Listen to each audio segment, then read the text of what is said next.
All right, we got BJ from American Aquarium. Now, before we start, Chicamacomico. Is that close?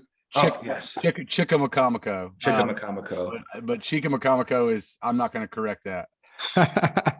I mean, the song really helps. When you listen to the actual title track, that's when I was just like in my groove, singing the song in the car. But start there, like naming that album, Chicamacomico. How did that Chicamacomico? Chicamacomico. How did that come about? So it's actually where I recorded the record. Chicamacomico is what the northern tip of Hatteras Island used to be called. So for those that aren't geographically inclined with the state of North Carolina, we're the only state in the country surrounded by a chain of barrier islands. So there's a road that connects all of them, and it's called the Outer Banks. Cape Hatteras is one of the more popular lighthouses. You'll see it's the one with the black and white stripes going down it. Mm-hmm. Cape Hatteras, that area used to be called Chicamacomico, the whole northern part of that island. It was settled by the Algonquins. It's an Algonquin word that means sinking sand. And so up until the 1970s, that whole area was Chicamacomico. In comes the United States Postal Service, decides that it's too hard to pronounce and too hard to spell. So they change it to the sounds about right. Yeah. In the name of progress and comfort, they changed the name to Rodanthe. So it's modern day Rodanthe, North Carolina.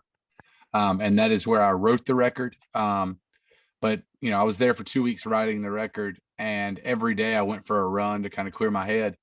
And the water tower still says Chicamacomico.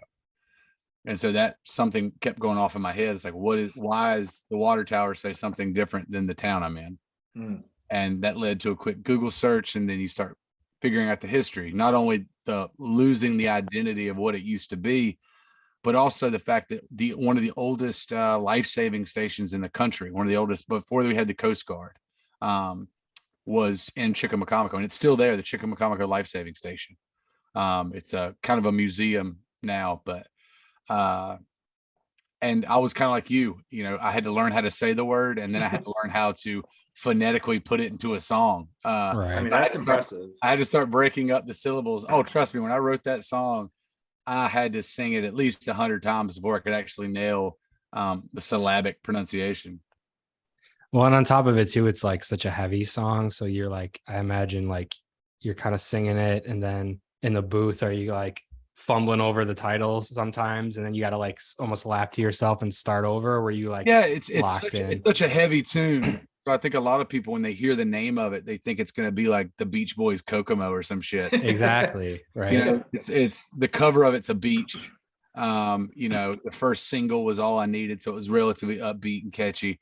I think people really thought it was going to be like a fun record. Yeah. I think we lulled people into a false sense of security on that front. But from the jump, I think you listen to that first song and you realize that you're in for a non-fun ride. Yeah. Extremely heavy ride. Well, I remember when the first song came out, and I was like, okay, this is pretty cool. And then I saw you, I think you teased the title track maybe on your Instagram, and I just was like, fuck.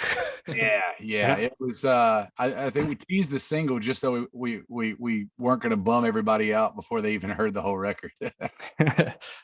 That also sounds like one of the most post office things I've ever, like, I don't care where you live. I feel like everybody says the post office is like the worst place to go to. Just in Chicago, where I used to live, where Wes is now, just a nightmare.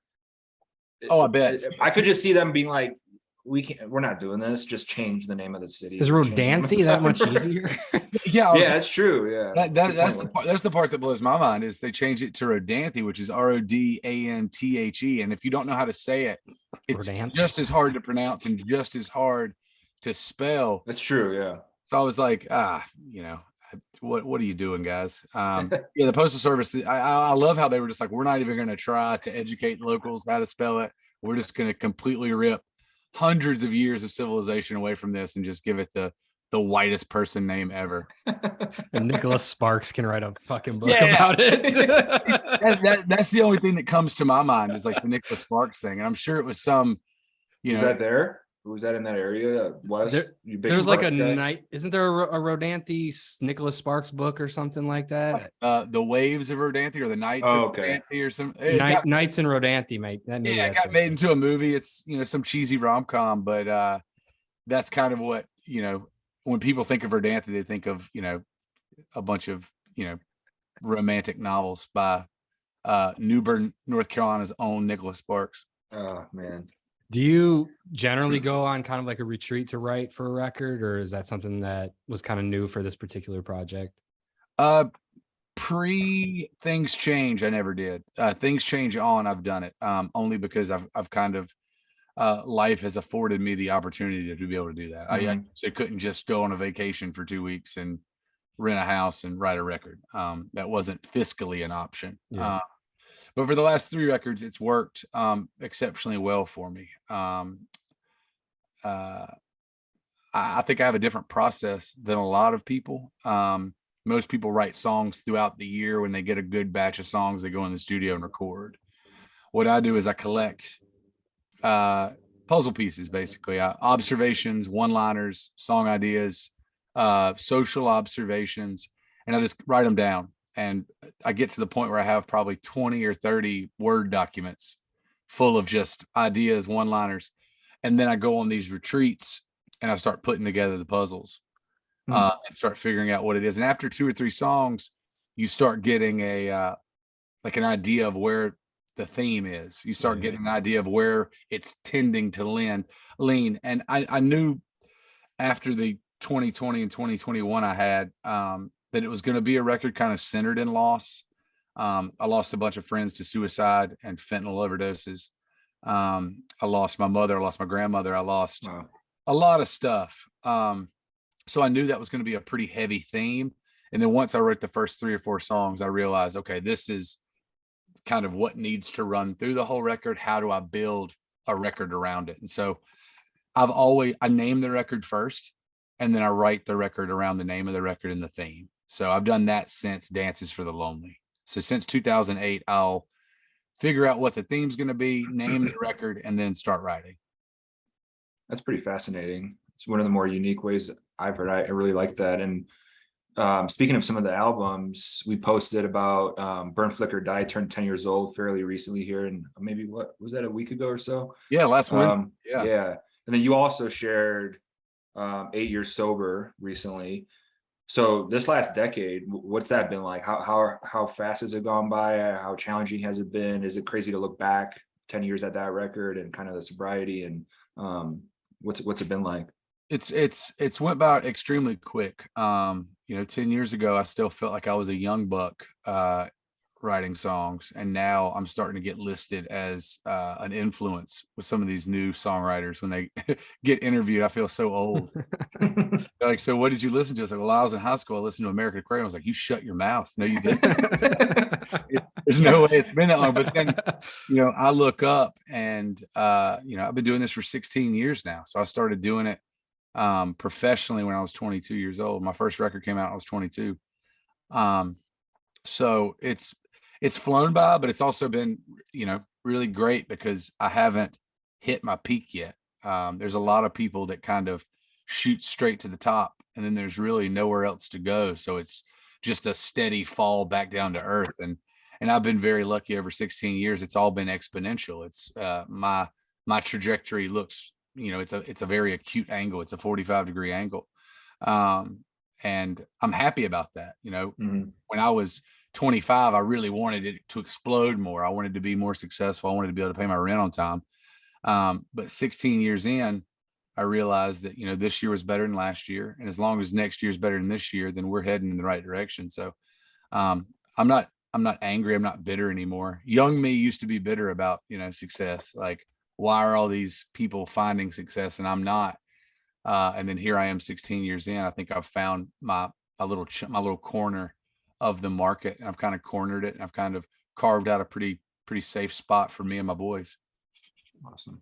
Do you find that your albums have gotten better over the years as well? Or do you kind of look back and be like, maybe that part was kind of a miss? Or is it just the same kind of trajectory in No your looking mind? back, or yeah. It depends on who you ask. Okay. You know, you've always got that one asshole at the show who's like, man, that record you made like when you were 23 is the best thing ever, man. And you, Or if you don't play a song like that they Yeah, love. yeah, The Tyler Childers is getting a lot of that shit lately. You've probably seen that. I get it. Like Purgatory was a great record. Like you want to hear every single song off of that, but get the fuck out of here, man. Like you can't say you're a fan of an artist and only love one record. Like you might be a fan of a record more than another record, but you kind of have to take that ride with the artist you love. Like I've got all of my favorite artists, new artists, old artists, classic artists. They all have records that I truly love, and they also have records that like I would never listen to another time unless I was forced to. Yeah.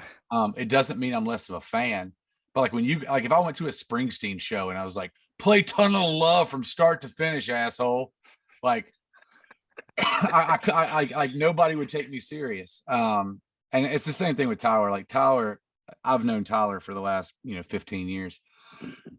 Tyler was opening up for us in West Virginia when he was 18 years old. He was just a kid that had really good songs. I respect his trajectory. I love that he rose to the top extremely quick and does not give two fucks how quick he falls back down to earth. Like he's proud of what he does. He takes time. He writes great songs. And he doesn't bend to anybody else's will. Like if it's something that everybody else wants and he doesn't believe in it, he'll tell you no.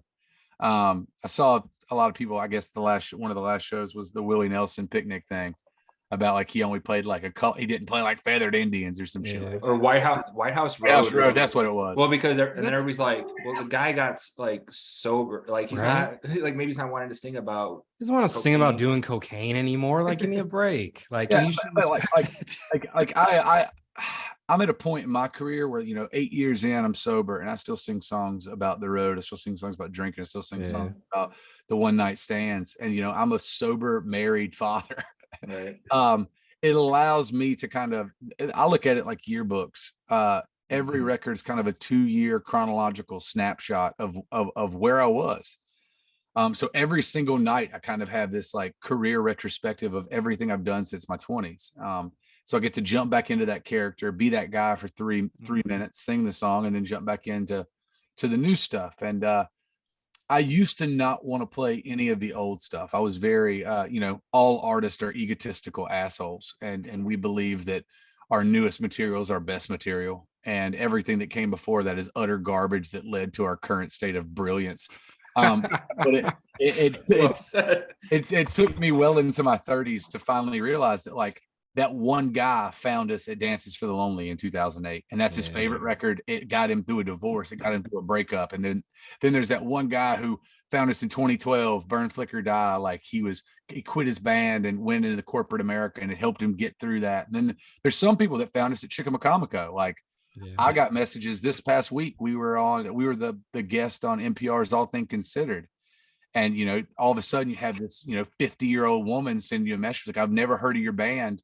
Do you have any other records? I'm like, I got 16 records. Like, you're going to have a set. And I tell people, I'm like, start at the front and go back until you hear something you don't like, and then probably stop. Because it's progress. There's not many people that are Tyler Childers that come out of the gate with their first record doing extremely well. A lot of people, it's a craft. It's something you have to be bad at before you're even decent at it. And then if you keep doing it, you become good, and then you become very good, and then you become otherworldly. I very rarely do you see somebody just shoot out of the gate with just a perfect record. There's the Guy Clarks, there's the John Prines of the world. Those are fucking unicorns. Like that's not how this works. And so I think our discography is a perfect example of the first couple records were just kind of this amalgamation of all of my influences and me trying to find a voice through the stuff that I liked. And then I think by Dances for the Lonely in 2008, I started finding a voice, finding what I wanted to say. And then I guess what we're going to call the penultimate record of the first chapter of our career was Burn, Flicker, Die. Jason Isbell produced that record down in Muscle Shoals. Some people argue it's our best record yet. All analytics disagree with that. But it's the record that I think the most fans, especially the fans that have been here since the beginning, it's the one that that resonated the most with them. And it's also the one that probably brought the most people to the table. Lamentations, I would argue, is probably the biggest record we've ever put out. Lamentations broke every sales record we've ever had. It put us, I think it debuted at like 140 on the Billboard Top 200. Like, as an independent band, we've never had that kind of success. It was Lamentations, I would argue, was the big record, but Burn Flicker Die was where I felt like the band and my voice were firing on all cylinders. Like, that's 11 songs that I still play to this day. All 11 songs are in the set list throughout the week. Awesome. And so throughout a week, we have 80 songs we rotate through every week.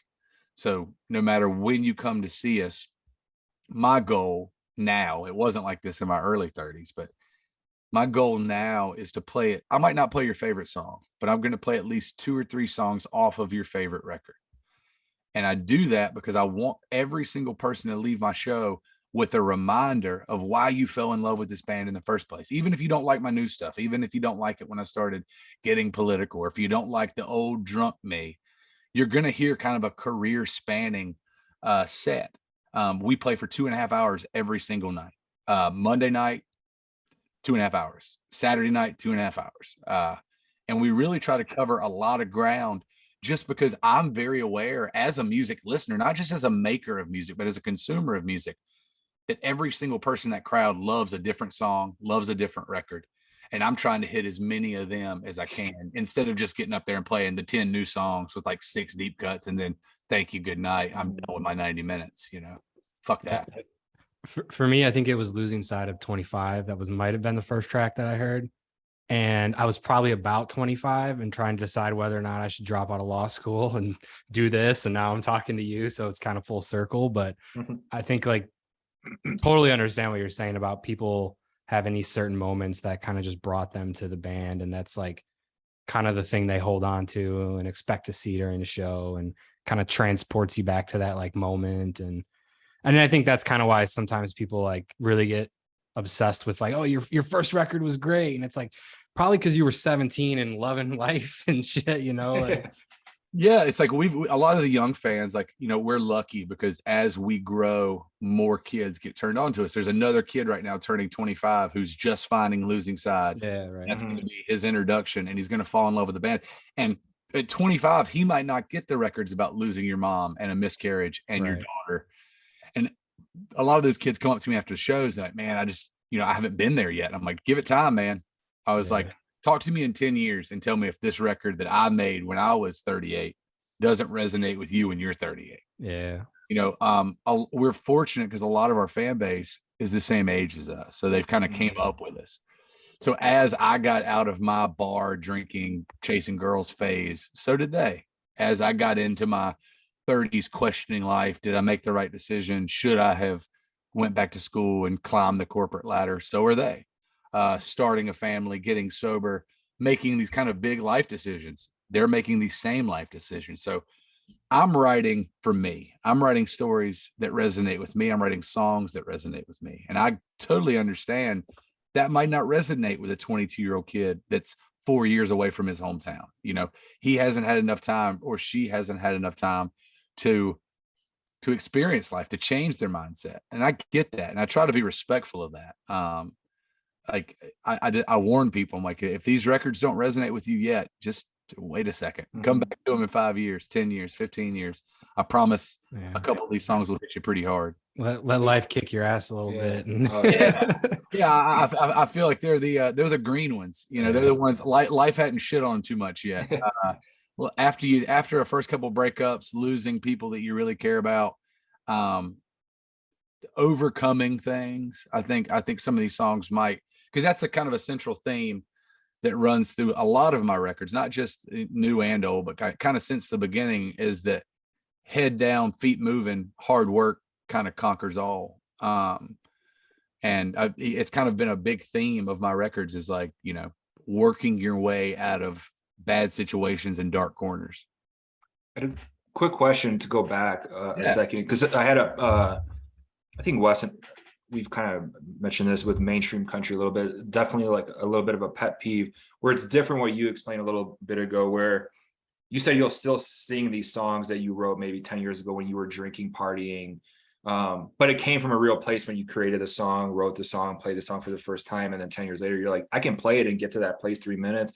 But in the true like Nashville mainstream, you'll have artists that are on the charts who are open about sobriety and not, partaking in that and family life, but then they'll like cut a song that they didn't even write, maybe, or they did write, that's strictly a party song about drinking. And it's just like kind of capitalizing on a moment. And it's not that they wrote the song 10 years ago when they were acting like that. It's like, oh no, I'm in the spotlight right now. Shit, I got to make something that's like catchy and poppy and mainstream. And I always kind of was like, that's a little weird. It's like I don't know. It's like Dr. Phil selling you a diet book, right? It just seems a little like disconnected. Yeah, but they don't care about that disconnection because they're doing it for commercial money only. Right. It's all bottom line. It's all what makes the most money. That's why they follow the trends. They follow, I make music because I have to. I make music because I wouldn't go crazy if I didn't write these songs. Right. I would go insane if I didn't put pen to paper. I like to consider myself an artist. And a lot of the people that get lumped in, like that I get mentioned with, the Isbels, the Sturgills, I like to think that I'm an artist. I write songs that I feel. I write songs that I live. I write songs that I get on stage every night and I believe every time I sing them. When I get up and sing Burn, Flicker, Die, I'm not trying to sell you like on a different person. Like I was that guy. I was that guy doing a shit ton of blow in a bathroom stall, wondering, am I going to die when I'm 30? Like I'm not successful. Am I just going to like keep doing this until I kill myself? I feel like it's even more honest when you come out on the other side of it and you play the songs. It has a completely different meaning when you live through the things you write. And I think that's the problem with a lot of the Nashville mainstream is they're not writing any of this stuff. So you can't live through that. You might find some commonality in it, but get out of here. Like some of those guys, like we can spend an entire hour talking about what I think about mainstream country music. Oh yeah, I mean we're pretty open about it too. It's just even if you're like, which we can be like, you can hear a pop country song and be like, that's catchy, that's cool, that's a little different, and be fine with it. It's just when it becomes this like ever churning machine, and we've been doing this now for a little while now, Wes and I, and now our growing team, and you really become like, even if you separate yourself from the music completely from our standpoint, you just start to get like annoyed, angry, like get the bullshit, like TikTok now. We're talking about like the press, like the steady fall, like these people now with like, you can capitalize on a lot of this like streaming stuff and TikTok, which is cool. Like there's probably a lot of good artists that are utilizing it, but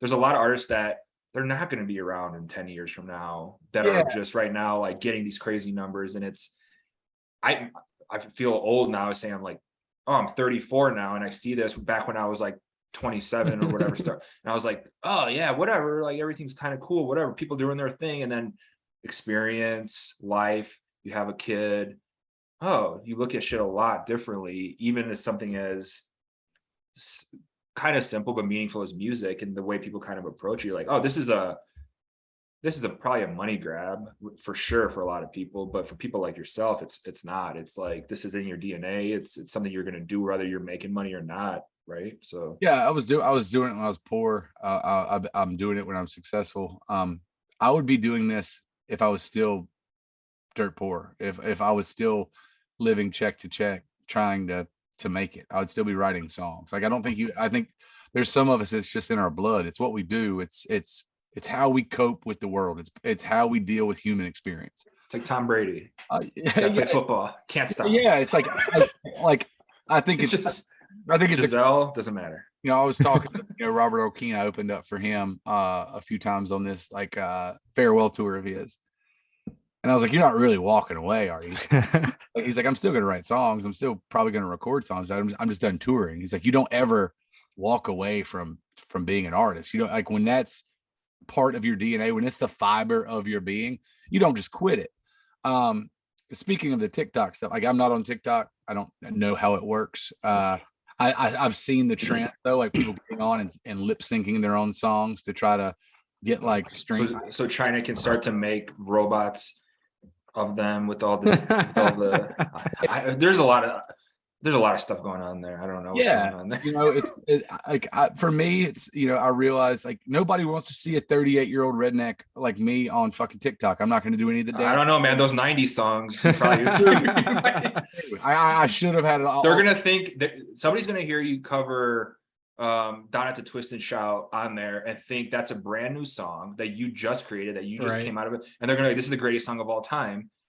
And then Mary's gonna text you, be like, what the hell is going on here? The song just skyrocketed. I'm just gonna do an alter ego on TikTok. I'm just gonna have a mullet and some pit vipers and just sit there and like the Dirk Spelling thing. Yeah, he has got that little the hot nights. Hot country nights. Yeah, hot country nights. But yeah, it's one of those things where I think a lot of people it is commercial to them. It is, what can I sing to make money? And I used to hate on Top 40 Country, and I still don't like it. I still think it's kind of contrived, and I still think it shouldn't take 6 people to write a song about cruising.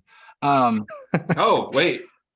Big news today. Did you see it? What I saw it. It's over forever. Like ding dong. We posted that on Instagram in the comments. Like people are just like baptizing their babies. Like people are so excited. The good thing.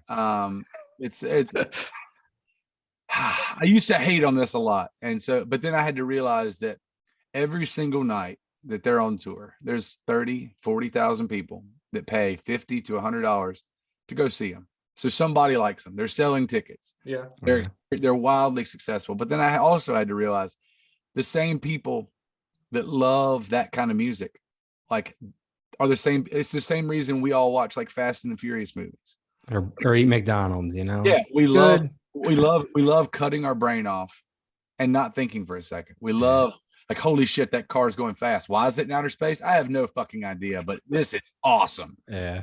Same way with every song about dirt road, pretty girl, blue jeans, blonde hair, Bud Light. Like it's easy. It's catchy. It's something that you work like, because most of the people that are at these shows work extremely physical jobs for 40 to 60 hours a week. They get Friday and Saturday off. It's their 1 minute to go and just take their brain off of how hard life is.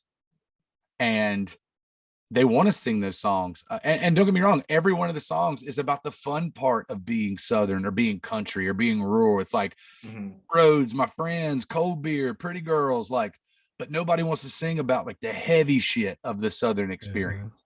And that's kind of where I think songwriters like me tend to live. I live in those dark corners that they're never going to play on the radio. Nobody wants to hear a song about miscarriage on the radio. Nobody wants to have an open song about like what it's like to lose a parent, but they do want to hear about like, what am I going to do this Friday night? You're damn right. I'm going to have a cold beer on a dirt road with a pretty girl and some blue jeans. Like it's easy. It's redneck Mad Lib, and we've joked about we joked about the small town like Wes, where you're from, Dixon, Illinois. Like you said, that was a little more of a thing, maybe like some of those buzzy songs. Yeah. And I kind of came from like more of that like small town, like shitty, like kind of like an hour and a half outside of Chicago, like off a highway in Indiana, where it was like just like the guy working at like the gas station, what used to be the star football player, now he looks like Kid Rock and he's at the gas. It was just like depressing. There was no redeeming qualities whatsoever. I don't even like, I never want to go back. Like, so there's like that part of the world too, of that's a huge part of middle America, in the flyover states, as they say, is like, it's not that glamour. I'm like, I never experienced that shit that they're singing about. Like you never circled up the trucks in the bonfire. No, we had some underage drinking nights, and we got arrested for it. And then it's like, I can't do that shit again. Like I'm gonna get, and then it was over. And I'm but like, that's the target demographic, right? That's exactly who they're shooting at. I think a lot of people, all of us, there's a reason like. We go out and find new music. There's a lot of people that their life is too busy for them to go find it. They'd rather be told what to listen to. They'd rather be force fed what to like. It's one less thing they have to worry about in their day to day. Me, it's one thing that's a hobby. I love going and finding the new artists. I love going and listening to the Spotify release radar and finding things I've never heard and be like, what the hell is this? I need to tell all of my followers like about this song, or I need to take this person out on the road. That's something I love. There's a lot of people that look at that as you're spending hours listening to music you've never heard, trying to find something that you like. Like, why wouldn't you just like listen to what you already like, or, you know, read a Rolling Stone blog of the top 100 songs of the year and just listen to that. So it's easy. Or a whiskey riff. Yeah, exactly. But the thing I love about you guys is it's a pretty healthy mix of what is kind of, I would say, outskirts mainstream. It's still stuff like a guy like me who like loves songs could still listen to and not get like laughed out of the room. Yeah, are there, real quick, sorry to cut you up, like there's not like a ton, right? Like if you look at the charts right now, mainstream. Like I'll go to bat for Stapleton. I'll go to bat for Eric Church. Okay, yeah. I was going to ask you about like I'll go like names like that for Ashley McBride. I'll go to bat for there's probably a handful of what we're going to call successful top 40 country people. But for the most part, for every single person that says they love country music, I would much rather send them like Diamonds and Gasoline than an Eric Church record. Or I love him, but like I would send you Turnpike before I sent you Traveler by Stapleton. You know, they're like, my brother loves Eric Church. Me and Eric Church have the same birthday. So my brother thinks he's like my two favorite songwriters. North Carolina guy. My two favorite songwriters in the whole wide world from North Carolina. They have the same birthday. It's like some it's like the universe like gave him his two favorite songwriters. Like there's my brother and there's Chief, and that's the two things I love. And so that's why like I'm kind of aware, because my brother keeps me kind of privy to that world. Like he's like, well, not all of it's bad, you should listen to this. But for every record he sends me, I send him a Drive By Truckers record, or Jason Isbell record, or a Turnpike record, or a John Moreland record. And it's fun because now when I get my brother's truck, we might have to listen. We might have to listen to a couple Eric Church songs, but then all of a sudden, like a John Moreland song comes on, and you're like, I'm slowly cracking through. What's funny too about like a guy like Church, he's gotten older too and evolved quite a bit with these recent records. And it's like, if you look at some of his early stuff and then now, and then you kind of hear some of the chatter, it's a lot of that. Like he started being like, I just do what I want. Like, I'm just going to do what I want. My show is going to be what I want it to be. And a lot of the music now, fans are like, oh, this sounds a little more, I mean, some people that I know that are diehards are like, I don't really like this like style of his music anymore. But it's like, hey, like he's doing what he wants to do. And it doesn't seem like he's really chasing that radio thing anymore at all. So it's like, cool. Like, I like, hey man, do what you want to do. And even like an Ashley McBride, who we love, like similarly, it's like, she's amazing. And it's like, I don't get the sense that, charting number one is like the goal. It's making amazing music. So when you even see that those people kind of out there in the mainstream, it's like, okay, we got something. There's at least something out there that's not what it was during that, I hate the term, bro country phase, where everything was like straight across the same kind of topic. Well, there's a commonality in what you're talking about, and that is, for top 40 guys, it's once you become successful enough to say fuck everybody else, I'm doing what I want. And then in the independent world, like the me's, the Jason Isbells, once we get successful enough, we've built a fan base that isn't in it for singles. They're not in it for the sing-alongs. They're in it because they love us as artists. And I think Church has the same thing. Once you get that mainstream, you get a fan base. I don't care how you build it, whether it's chasing top 40 hits for 10 years and then saying, fuck it, I'm going to do whatever I want, or just for 20 years building a fan base and saying, fuck it. I think once you get to a certain level of success, you're not trying to please anybody but yourself. After you've made 5, 6, 7 records, you've said all of the easy stuff to say. Now it's a lot more internal look. It's a lot of human growth type stuff. And you're trying to write songs that matter. So like you start thinking of the word legacy. When you start doing this, when you've been in this, you're staring down 20 years of doing this, you start thinking legacy. What am I going to be known for? What are the 10 songs that I'm going to be known for? Have I already written them? Can I still write them? You know, And I think Church is to that point where like he just doesn't give a shit. And I love that. Like I wish more artists would be like, I'm willing to take a chance and release 3 random fucking records at the same time, and see if my fan base likes it, see if my fan base takes that ride with me. If they don't, they know that every Friday night they come to see me, I'm going to play Drink in My Hand at least once. Yeah. And they're still like, he can still satiate that need every single night. He can play the hits. Because he's got the 5 or 6 like #1 hits, you know, and he can always play those, but then he can play the super weird shit or the Springsteen's covers or whatever he wants to. And that's why he gets a pass from me. We're big fans of. Yeah, big fans of it helps that he's from North Carolina. It helps that. Have you met him? Have you guys ever? I haven't met him. The only North Carolina kid I know is Luke. And Luke's another kid that kind of built it his way. Yep. You know, it started off viral, and it started off like he kept doing what he does until mainstream couldn't ignore him anymore. And that's what you want to do. Like every independent artist, they hope that happens. Yeah. I get to do whatever the fuck I want to do and build a fan base organically until it gets to the point where it's so big, majors can't ignore it. Tyler did the same thing. You build it to where it's so big that a major label has to be like, what do you want? We want to sign you. What do you want? And what's it going to take? And, you know, I'm never going to, as an independent guy that literally has just built it my way, I'm never going to knock anybody for getting too much success or how they got to that success. Like if they go to bed every night loving what they wrote or loving what they sang or loving that the art that they put out in the world, like who the fuck am I? Like I just come off as a jealous guy. Yeah, exactly. I'm angry about it. But then you have somebody, you know, you have the shitty, the Aldeans of the world, the fucking Bryants of the world. Like I'll talk shit on that all day. That's hot. That is hot piles of human garbage, just mass producing whatever is going to sell.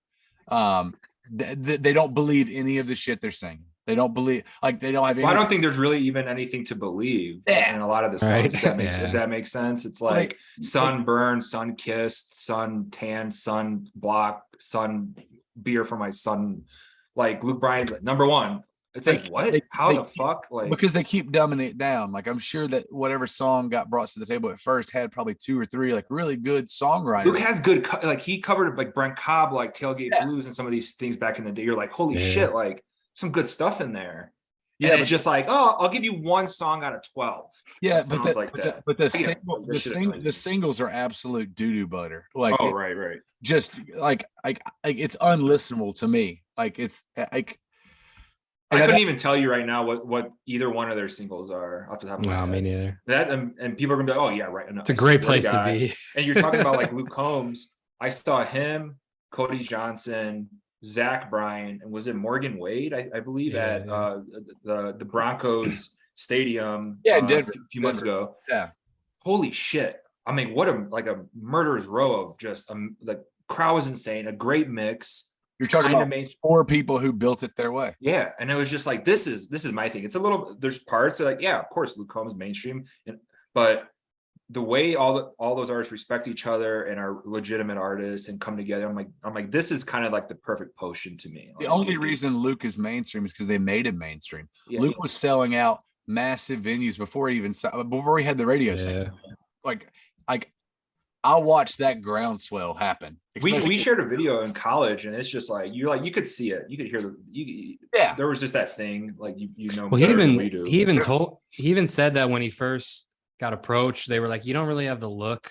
Oh, the voice, a country right? singer or something too, right? Like you don't really look like a country singer. He's like, I look like a fucking country singer. The other guys don't look like country singers. Exactly. Chris Lane doesn't look like a country singer. Yeah, like everybody pre-1980s was hideous. Country singers weren't pretty. They were fucking alcoholics. They were fucking drug addicts. They were hideous rednecks that had amazing voices and were talented human beings. Smoking packs of cigarettes. Yeah. Like it all changed in the 80s when music videos became popular, because then you got to see your favorite artist. Like, and once you saw your favorite artist, you had to look nice. And that's where we start getting the jawline is more important than what's coming out of your fucking mouth. Well, even that, the reality music videos killed it. Well, the reality shows too, we've been huge critics of, and I just can I don't even understand how like the voice is still on. Honestly, it's just like I could go on a rant about this. It's just so bad. But if you remember, kind of when Stapleton really blew up after the Timberlake's performance, and then it was like every single artist that was country on like a show like The Voice or American Idol, like we got to get a guy that looks like he played offensive line in high school, Big guy with a beard and has a beard like he's out of ZZ Top. Yep. Okay, that's who we need. And the big junior hat. Yeah. What about the voice? What about the guitar playing? What about the songs? No, just look like that. No, Stapleton was, you would know, like he was doing shit long before that everybody knew how talented he was, and then it was a moment that kind of captured it. But give me a break. Like he spent 20 years writing hits. Yeah. He came in the back door, like, you know, he's what you want out. He's a great guitar player. He's a monster. Like you could listen to that guy sing the phone book and buy that. Like he's got a great voice and he's got the writing chops. You know, I will never get mad at a guy like that. I remember we played a show. It was us opening up for Stapleton, opening up for Merle Haggard at Billy Bob's in Fort Worth. And this is probably easy peasy, huh? Yeah, this is a couple months before Merle died. Ooh. And this is also a couple months before that the VMA thing where Timberlake came out. Yeah. It's like Traveler had just came out and kind of bombed, no? Kind of bombed. Right. But like in the Americana world, everybody knew Traveler's like, wait, do you hear his voice? Wait, do you hear this guy sing? Yeah. And then because at Billy Bob's, like nobody was there singing with Stapleton. It was just us. And we had an experience like that in Chicago. Yeah, with Stapleton. Yeah, it was like everybody had to sit through us and Stapleton to get to Merle. Yeah, everybody was there for Merle Haggard. Because it was like the big July 4th festival at Billy Bob's, and so nobody knew who he was really. And then 2 to 3 weeks later, the whole world knew who he was. He started that ascent. Like Billy Bob's, we got to see it right before that rocket ship got lit. And then once they lit the fuse, you know, once Timberlake walked out, it was gangbusters. Yeah, we saw him at Joe's Bar here in Chicago. And they had the tables out, and you knew like there weren't a lot of tickets sold when the tables were out. And and then he, you know, opened his mouth, and it was like it might have been a little bit more before Traveler. Yeah, it was probably a little more before, but still like. But like, yeah, it was still just like. Where you could just walk to the door and give him $10 and just walk in and see. It's like, come on. And then now he's selling out Wrigley Field in 10 minutes. Yeah, he's reached, and again, he's a guy who like he can do whatever the fuck he wants for the rest of his life. He literally is tied to nothing. He doesn't have to worry about anything. This is like a sign of. This was like kind of the sign of, I think, Wes and I kind of getting past that like mid-20s stage or whatever. But when we saw him, Wes, was it at that festival in Florida? And there was like we were I forgot the name of it, but he was like a headliner one night, Tortuga, and there was like a weird mix of artists, but we happened to be sitting by like in the stand. We got by a palm tree, kind of were just like exhausted, and we were just watching. We're like, man, this is amazing. Stapleton like basically doesn't move for the entire like 2 hours. Like he's just stationary, like very Alan Jackson, because they can get away with it, and it's like amazing. I want to be here and listen. And then you would hear people who weren't like really privy to him or fans like complaining about, they're like, this is boring. And me and Wes and I are just like, what? Like, this is the best performance we've seen. We've been here for 3 days. Finally, we get to see this performance. And then we got to fly home tomorrow, like hungover. But I mean, that just, I think, takes time even for fans. If you're a real fan of music at all or like country, maybe it takes some time. Maybe you never get to that point. But that stuff for me like becomes like what it's all about, like where you can kind of sit there and just kind of let it come to you. And I don't know, it was funny just like hearing people kind of be like, oh, Stapleton's boring. Like boring. Like his wife is on there singing with him. Yeah. And I feel like she could have her own record if she wanted to. Like that's one of those things so many people associate, like when you think of big country acts, like we think of Garth Brooks like flying around the stadium like Peter Pan. Or what else is he doing? Yeah, you don't have to do that. Like you can, sometimes it's really fun to just go watch and watch a guy sit there and excel at everything he's doing, singing, playing. Oh yeah, by the way, he wrote that song as well. He lived that song as well. But for every, mainstream fan that doesn't get a Stapleton, there's another person that totally gets it. Yeah. And it's such a breath of fresh air because like I remember Stapleton was kind of the first, like, holy shit, like one of us is making it on like mainstream country radio. And he's still to this day takes out Mickey Lane, Brent Cobb, Margot Price. Yeah, he's great about that. He's really great about taking out like, and I hate to just use the all-encompassing umbrella of Americana, Right. but it takes out like the songwriters. Like he takes out people that are writing songs that he likes. He doesn't bend to the, because I'm sure his label, I'm sure his agent is like, We got this young guy. yeah, well, one guy who's got 2 top 40 hits. He could be the one of 3, and then we can take out a guy who's had 1 or 2 big hits. Yeah, it's like, no, I don't care. Like, it's like, no, it's like, I'm gonna sell this out by myself. I don't need anybody else to sell any tickets. How about we just program it with like actually good stuff? well, and we have another cutout, not seen in Wes's background there, of Alan Jackson and where he's at in his career. Even now, where he doesn't even need to, where he doesn't want to, but he did that whole thing where he was taking out real legit like Bar independent bands. bar bands, like From he his was doing bar. I mean, come on, like that's he's just doing like, hey, you're good, I like it, like I'm gonna take you out. He's not trying to cave into some like pop shit. He's been very outspoken to over the last like 5 years, 10 years or so about, man, I don't like where this where this radio thing is headed. And then he kind of clearly just stopped trying for the radio, and he's just like, I'm gonna write the whole album myself, and songs you can think about like Sissy Song and all these like amazing songs that he's written that are super emotional. And it's like, I love it. Like, are you an Alan Jackson fan? This is probably my So I stopped in the late 90s, early 2000s is kind of where country music died for me on the radio.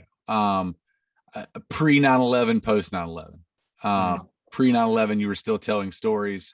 It was narrative.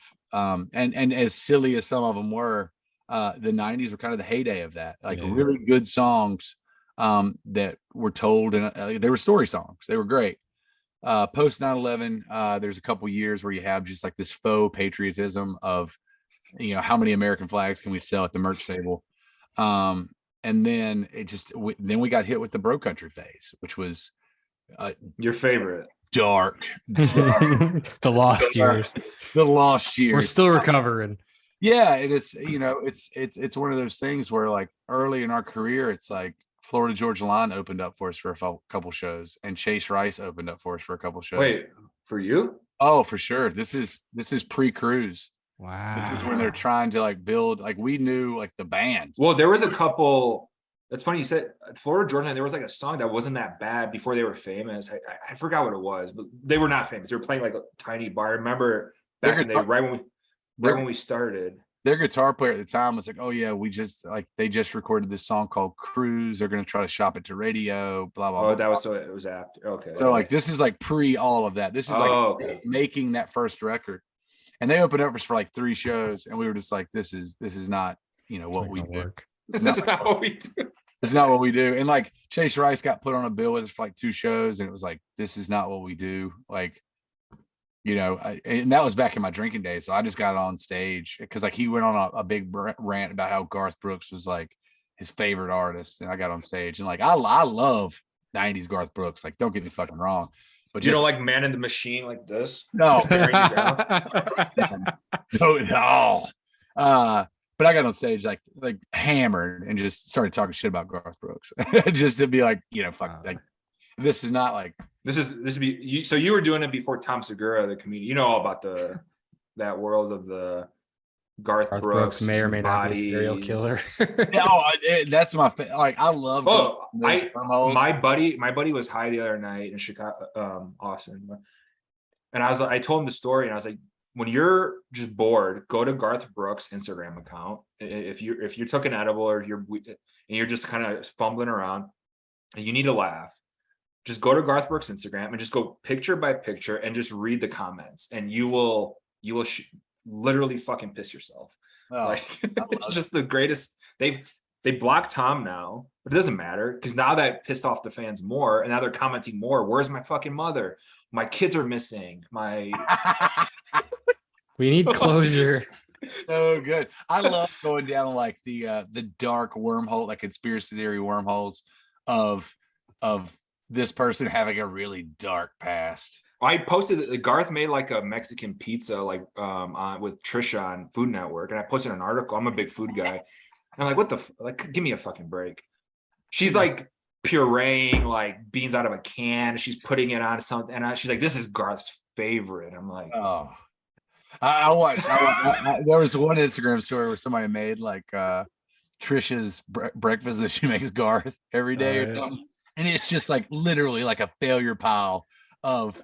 It's like if the Hardee's truck wrecked before they could get to the Arby's, but just everything's in a mass, like flaming pile of like processed shit. And then somebody's like, "Oh, breakfast! This is fantastic." If you watch Studio G, which if you watch Studio G, I don't. He has this thing on Facebook called Studio G. It's like he tries to. I think he's got such a perception of the fame. He's obviously enormous in like his success, but he's like, I'm going to compete against Monday Night Football and put this out at 7:00 on Monday night. And it's like, he's always crying. Some lady, JCT 25794/9 on Twitter says, Garth, you made my day. My kid just, blah, blah, blah. And he starts crying. And it's like an hour of this. And then it's all people just like sobbing over this video of him sitting in a hoodie and a flat bill hat, talking about with a Pittsburgh Pirates hat. I don't even understand like his sports allegiance half the time. Pittsburgh Pirates. Oklahoma, big Pittsburgh Pirates. Pittsburgh guy. big Pittsburgh energy. And then it's like, Oklahoma. I asked a question to a few songwriters though, and I was like, you can tell me, maybe I'm completely off. We're going on a tangent. This never made sense to me. Garth is like, I'm sticking up for the songwriters by not putting because he hates what they get paid, right, on Spotify or whatever, which I get. I know that it's very little, but I've had a few people tell us, like off the record, no names, but we'd rather have something than nothing. That's what I tell people. Anybody who's complaining about Spotify, like I have a Spotify account. Like it's how I find new music. It's how I love. Right. If Garth was on Spotify, holy shit! Like people would. Yeah. But think about how much money his songwriters would make too. Like even if it's the bullshit pennies 0.0038 per stream. Right. Like he's like if he was on Spotify, you're talking of hundreds of millions of spins. Yeah. That's life-changing money for a songwriter. Right.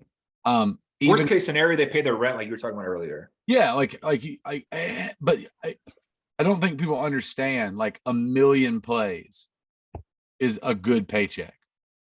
Like do the math. Like what is it? What's the actual rate? You know the rate better than we do. The rate is 0.0038. That's the minimum they can pay you right now.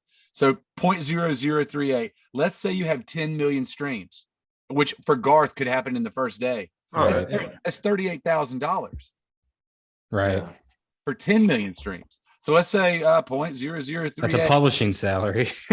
Yeah. So let's say Garth, Calling Baton Rouge hits 200 million. Kind of crazy. That's $760,000 to the writer. Yeah.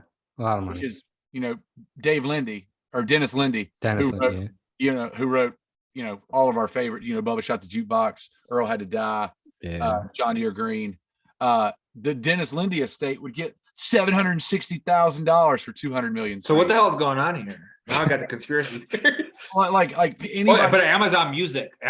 Nobody fucking listens to Amazon Music. Here's the thing. I don't even half the time of Prime. I can't even find a thing that's free. And I'm rent or buy. I have the platform. What can I watch? I'm just talking to you about Spotify. Guys. This isn't Pandora. Oh, I know, but he went on Amazon Prime. Yeah. And Ghost Tunes, and then I met the kids he goes, what did he say? He goes, I met those kids at YouTube. They're cute, or they don't get it. Didn't he say something like that? I was just like, what are you talking about, dude? It's called the internet. Yeah, it's like, do you know what the internet is? Like, I remember back when Spotify first started, and don't get me wrong, everybody's, as a songwriter, who's written 16 fucking records now. I wish I got paid $1 a stream. I wish people still had to buy my records to be able to listen to my music. That would be awesome. But that's not reality. That's not reality. the genie is out of the bottle. Once people got a taste of free music, there's no putting that genie back in the bottle. What you have to hope for is that people stream it, and you cultivate enough of a fan base to where you find out how to sell them your music. For us, it's been vinyl. We do a bunch of colored vinyl. We do 5-year, 10-year, 15, 20-year releases. We keep all 16 of my records are available on vinyl right now. We make CDs $5 a piece. Nobody wants to pay $15 for a fucking CD anymore when you can go stream it for free. But if you make it $5 and you tell your fan base, if you buy this once, your karma is clear. You bought the record. You know, if you buy a vinyl copy, even if you never listen to it, you can stream us for the rest of your life and your karma is clear because you bought the record. You did your part in supporting the artist you love. But what we learned is if you have that fan base, they'll buy 3 or 4 copies of the record, or at Christmas time, they'll order 10 of their favorite records just to give out as like stocking stuffers or CDs. So a lot of people complain. And then on top of that, we have 16 records that have been spinning around that Spotify algorithm. Like Spotify checks aren't a joke anymore. Spotify checks are like, holy shit, this is money that can pay all my bills for the month. Yeah. And two questions after this, and we'll like it. This has been amazing. It actually made me think of, I don't know if you're a fan of the UFC, but a lot of people complain about like what I just see this on my feed all the time. It's like what the UFC fighters get paid. And Dana White's always like, well, go somewhere else, go start your own thing. He goes, we pay fighters better than anybody else. Like, go start a fighting competition to us and pay your fighters $30 million a year. Good luck. See how it works. We think what we're doing is like working and fair, and they want to be here. And so it's like, if you really hate Spotify that much and all the stuff, like you can just leave and not get the streams and not get to this and not get to that. And for Garth, I'm like, man, like, especially if he's planning to release any new music or any more new albums, these kids that are probably writing the songs or veterans, hey, that check for $5 grand, $3 grand, $2 grand, $800 is going to make a difference. Life-changing money. Right. It would be because people that complain about Spotify, there's 2 reasons. They're not big enough to sell records and make money off nobody's buying their records. They're a smaller band. They're a local band. They're a band that's been doing it for 20 years and still playing in front of 5 people. I'm not knocking those people. I'm just saying those are the people I hear complaining about Spotify. Number 2, people that don't write their songs complaining about Spotify. Somebody like me who has written every single song I've ever recorded. Spotify is good to me because there's one songwriter. I'll say there's one check. One songwriter getting paid 132 songs, spinning on that algorithm every month. It's hard to split that fraction of a penny 6 ways, you know? Exactly. And I think that's where I hear the most complaints from are friends that haven't found any success in the business because they're like, my one EP with 4 songs that I've never toured on, I only get paid like $2 a month for it. I'm like, well, you know, go out there and build a fan base. Go out there and play 10 years in shitty bars until it's not shitty anymore. I was like, I'm living proof that like you can go out on the road and not have anybody know who the fuck you are and look up 10 years later and have a career. Because we were playing 300 shows a year. We weren't getting paid anything. We were sleeping on floors. We were racking up like credit card debt. But 10 years later, you build something and you have this fan base that wants to buy your. I feel fucking jacked up. This is similar to like the last 8 years here, but like it's like living in my friend's living room and then did this and made no money and was excited if we made $100 in a month on ad revenue, and then it's like, and it's people like, oh, look at that. I'm like, you have no fucking clue what it's like behind the scenes. Like most people quit. Most people don't want to keep going. Exactly. Nobody. It was bad until it wasn't. And you guys know how this is. Like when you start, because what I try to tell people, Whiskey Riff, American Aquarium, we're small businesses. Mm-hmm. We are owner operated businesses. And we had to put in the legwork when nobody knew who we were, before anybody had thousands of Instagram followers or thousands of people going to your website every day, buying t-shirts, buying stuff. Before that, nobody ever sees the work that goes into it. Nobody ever sees the failure. All they see is the success, and they're like, oh, that looks easy. And it's like, I tell kids, like, what's the one thing you can tell my kid? He's a songwriter. I'm like, kid, are you willing to give up everything you love, every relationship that has ever mattered to you? Are you willing to just break it for 10 years, live in poverty, sleep on floors, ruin your credit score, with zero promise of it working out? Have people you think, oh, I'm going to marry this girl, break up with you because you're too obsessed with. Because you work 14, 15, 16-hour days. Yeah.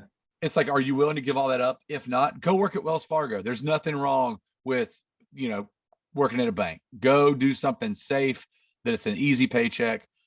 Because I've got friends that have been doing it longer than me, that are better than me, that just there's a certain amount of like, it has to catch with certain people. Mm-hmm. So I've got friends, like I said, that I've been in it 16 years. They've been in it 20 years, 25 years, write better songs, and it hasn't broke for them yet.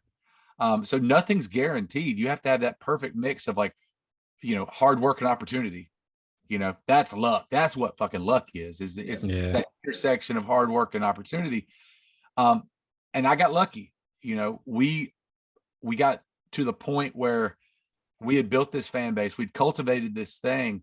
I take care of my fan base. I write thank you notes. Like what you're looking at in the background, this is like my merch fulfillment station. Like I'm doing, in the past 4 years, boxing them up. I'm boxing. We know that. We know that world. Right here, baby. Yeah. Side Records. Where's it based out of? Right here in Wendell, North Carolina. It's packing everything up. It's literally writing letters to people and signing them. It's treating people great until. But don't you know that comes back? Like, do you believe in that universe? Oh, it always comes back. I swear to God, I know. It's one of those things where like I go out of because I ask myself, what would I want my favorite artist to do for me? Yeah. And that's what I try to do for my fans. I answer every message on Instagram. I comment back with people. I write them thank you. Every single purchase that anybody's ever made in our web store, they get a thank you note from me. It comes direct. I want them to know that another human being packed up their order and is grateful for them. Mm-hmm. And it turns out, we have a 98% return customer rate. That's stupid. That's ridiculous.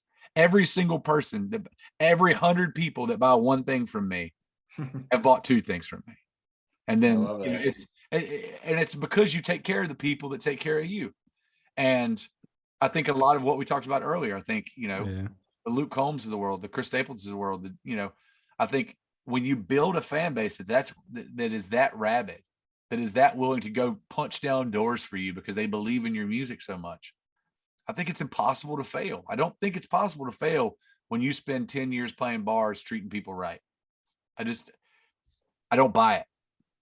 Real quick, before we let you go, two things we wanted to touch on.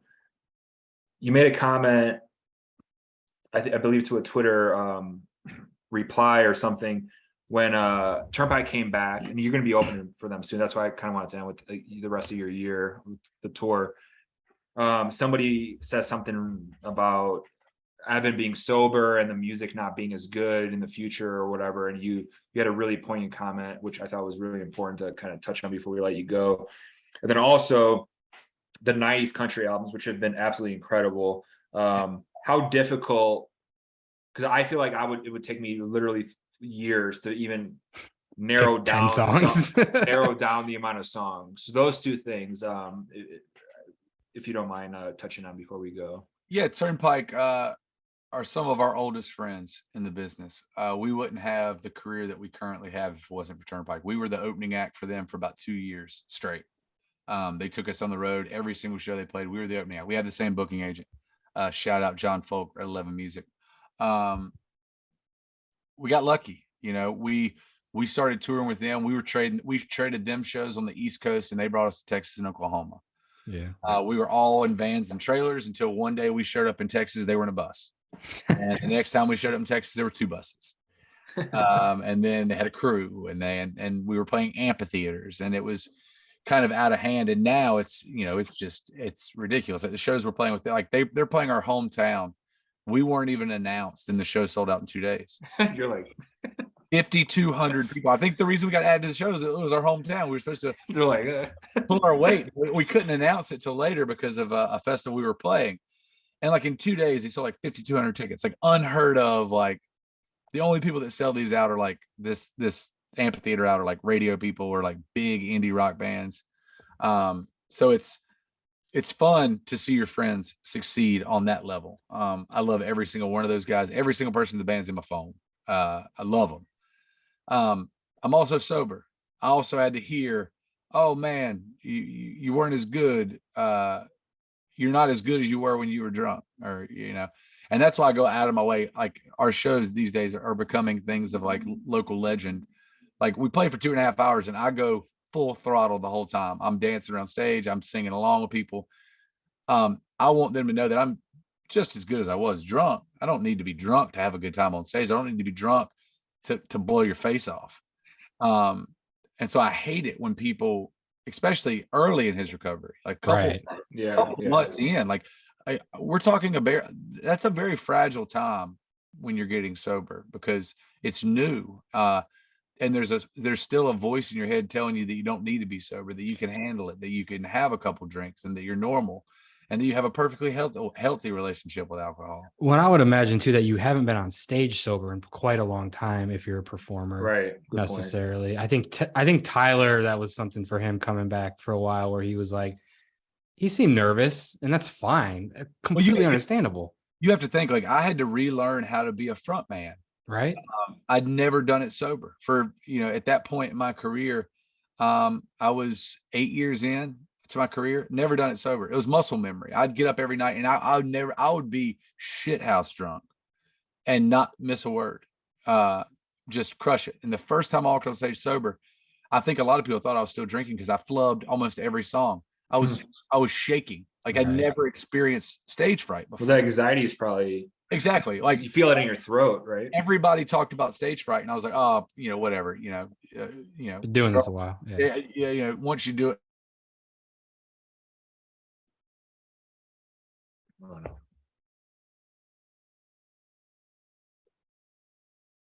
You lose him? I hope not. That was a perfect. You get a call coming in? Phone die? I think that ended. Is there? There, can you hear us? We're there. You froze for a second. We'll clip that out. Hold on, we're waiting for it to unfreeze on your end. If you can hear us, I'm marking the time was. Okay.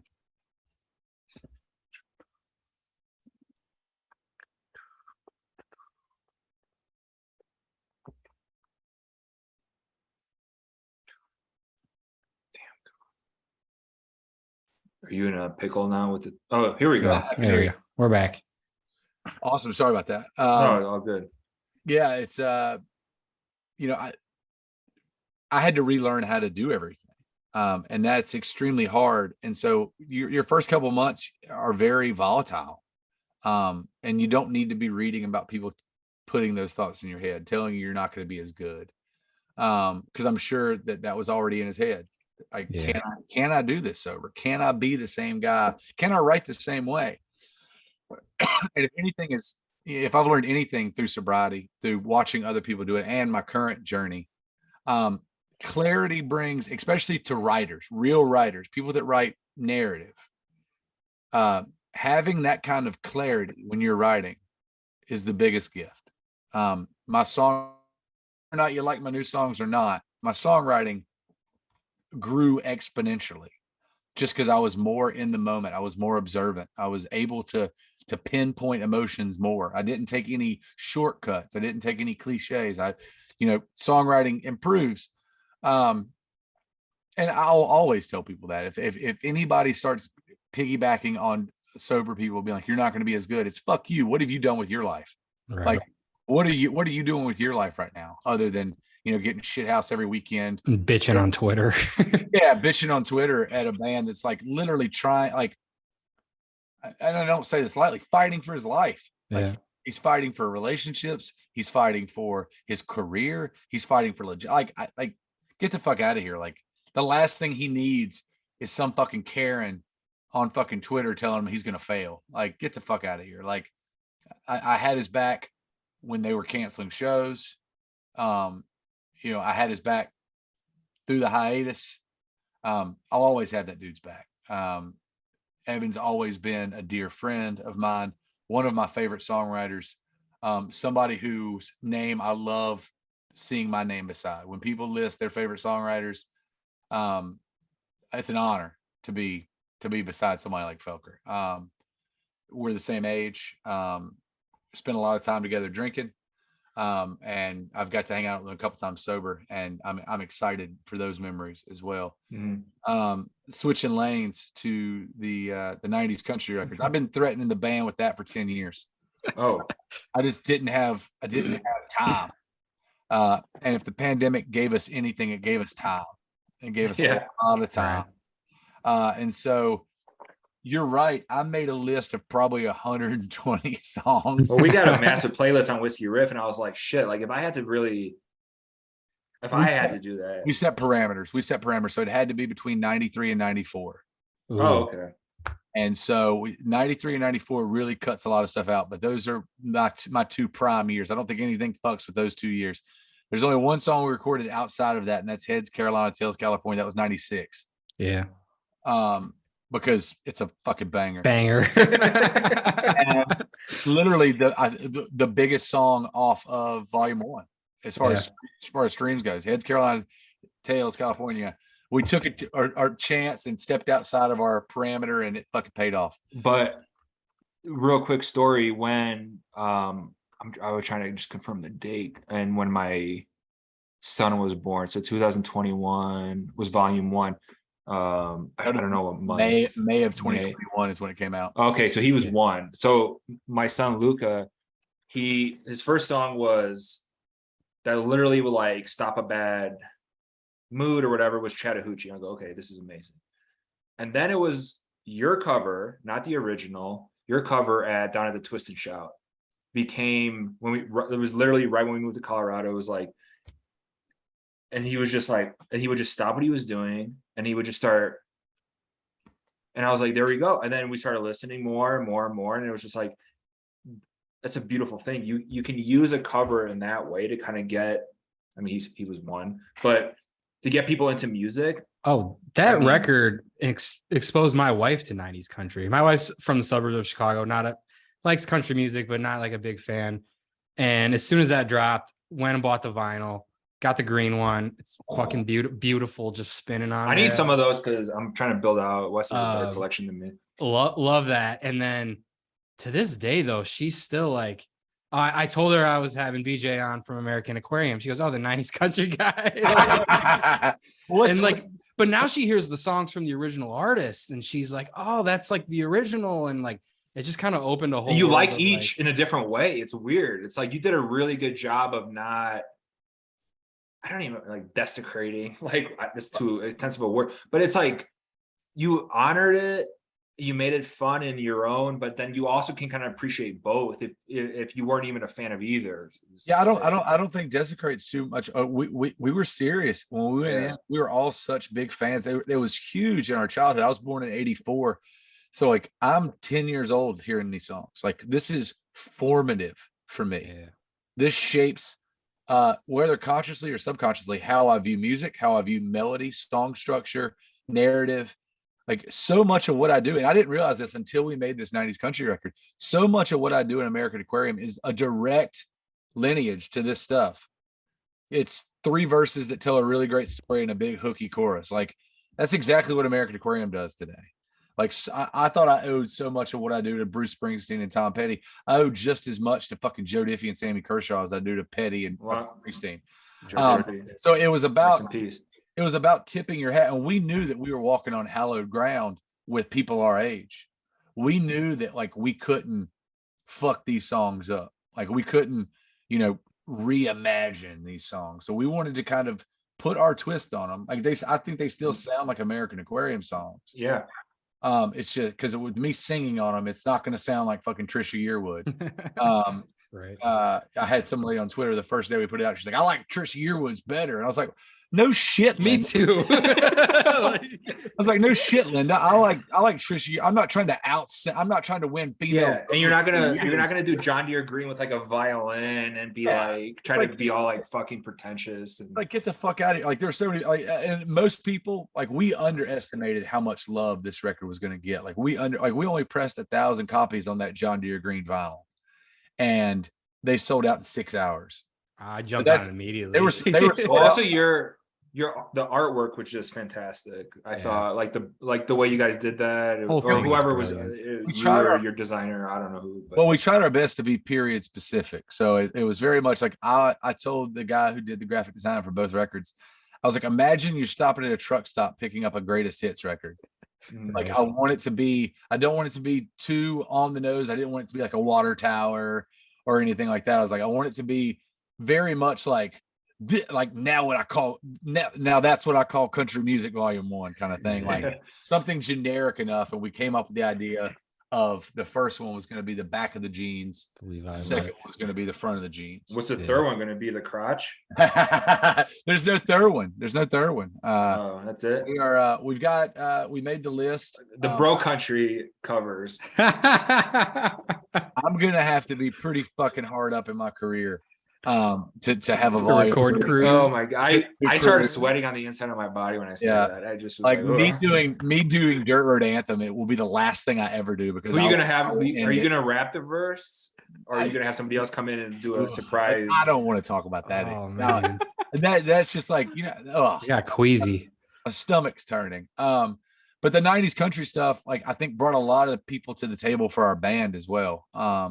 It was a huge kind of intro. If somebody was like, well, I don't really know who American Aquarium is, I don't like them, there, we'll listen to them do these 90s songs. And then people are like, holy shit, like they did them justice. And the way I know I did them justice, that's not just like an ego thing for me. I got emails from almost every single person we covered. Patty Lovell sent me an email. Toby Keith sent me a fucking video. Really? Yeah. Sawyer Brown had me on was this before his cancer stuff? Toby Keith was like hammered on his couch and he sent me like a video. Okay. Be like, hey, BJ, like, thanks for doing the song. Like, you guys crushed it. So that's nice because like politically, right? You mentioned earlier like flags and all that stuff. But like you and Toby, you can have a good conversation and I will go down swinging pre 9/11 Toby Keith. Oh yeah. Because you got to think he wrote "Should Have Been a Cowboy" by his goddamn self. No co-write. He came to Nashville with that in his back pocket. Like he wrote it by to this day. Like I think some of his heartbreakers too are his best work. Oh, like that he doesn't get credit for usually when you think of the best Toby Keith songs. Like 93 to 98, 99. Like Toby Keith was like couldn't touch him. I'll go to bat for that dude. They're two different dudes. I'll go to bat for like pre 9/11 Toby Keith all day long. But it was nice because when you have your heroes from your childhood, like I had all those cassettes. Every single person we covered, I knew. Like I didn't need a lyric sheet in the studio. I went in the studio and it's just like fucking from the top, guys, let's play it. I know every one of these. I know every lyric. And for them to go out of their way and be like, hey, not only thank you for bringing these songs back and making them relevant to like maybe a different crowd or a different generation. Thanks for doing them right. Thanks for not doing them cheesy or overproducing them or putting, drum loops on them. Yeah. Thanks for absolutely just because what it was we did the first record in 2.5 days. That whole record was recorded in 2.5 days. We went in and played the songs live, and what you hear is the band playing live in the studio. Very minimal overdub. Volume 3 was done in 3 days. I mean, volume 2 was done in 3 days. Oh. I promise that wasn't like a slip. That was volume 2 was done in 3 days, and we wanted it to feel live. We wanted it to feel like a band that was having fun. We wanted it to feel like it is my Saturday. Like once I left Chicago and moved to Colorado and got a house and had a kid, and I'm mowing the lawn on a Saturday, got the football on, gambling. I know you're an NC State guy, so you guys are excited this year. It's gonna be a good year. I'm telling you, I'm not bullshitting you because you're on the podcast. Put the AirPods on, noise cancellation, and for 2-3 hours while the kid's napping, it was that record last summer, just constant. Like go in the garage, watch the football, gamble, find a reason to just kind of like disconnect and listen to those albums, and knowing the songs already, right, word for word. It's so weird that hearing you guys cover it, I was like, oh, I love them even more now. and that's hard to do. Yeah, no, seriously, literally. it's hard to do. Like, so Yeah, props to that. I think it Like, brought a lot of people to the table. It also brought a lot of people back to the table. There was a lot. yes, exactly. 2017, 2018, 2019. Like I got a lot of tweets like, I ain't ever listened to your band again. I've set everything I've ever bought on fire. Screw you guys. Fuck you. And then all of a sudden 90s country comes back and it's the same guys who are like, I'm never watching the NFL again. And then their favorite team like has a good season. They're like, well, maybe I could. All right, I'm back. I'm It's all back. right. I can slip back in here and watch a couple games. I won't look like a hypocritical bag of shit. But it brought a lot of those guys back to the table, and it brought a lot of those guys back to the shows, which is how I like to talk to people. I don't like talking to people on Twitter or Facebook. Yeah. I like talking to people face to face. If you got a problem with me or anything I've said, like come to me. Let's talk it out, human beings, because I'm a huge proponent of the fact that we, probably 90% of the shit we agree on in this world. Like we probably have the same interests. Like I love college football, I love fried chicken. Let's talk about the things we do like. Internet kind of makes us on sides on the things we don't like. So that was kind of a thing I didn't think about when we made this record. One of the kind of silver linings of putting this record out was how many people it brought back to the table after a couple polarizing years, polarizing records. So it was nice to reconnect with some of the early fan base and them be back at shows. Well, BJ, Awesome. I think maybe our longest of the year, maybe close Longest to it. ever, maybe. One of our longest podcasts, but honestly, one of my favorites. It was, Wind me up, man. Oh no, me too. Like I got worked up with fucking ghost tunes. If I didn't have a fantasy football draft in 30 minutes, we could keep going. Yeah, we got the company fantasy football draft. But dude, huge fans of you and the guys, and keep sharing your music, of course. And can't thank you enough for joining us for almost 90 minutes here. But thank you guys for supporting this thing, man. It's always nice. Anytime we always see a nice little bump, anytime you guys are writing something or retweeting something, that's it's always nice to have folks in your corner. So we appreciate y'all just as much. Absolutely, man. Anytime. Heck yeah. You guys have have BJ. You too, man. See you. We'll see y'all. Thank you, buddy.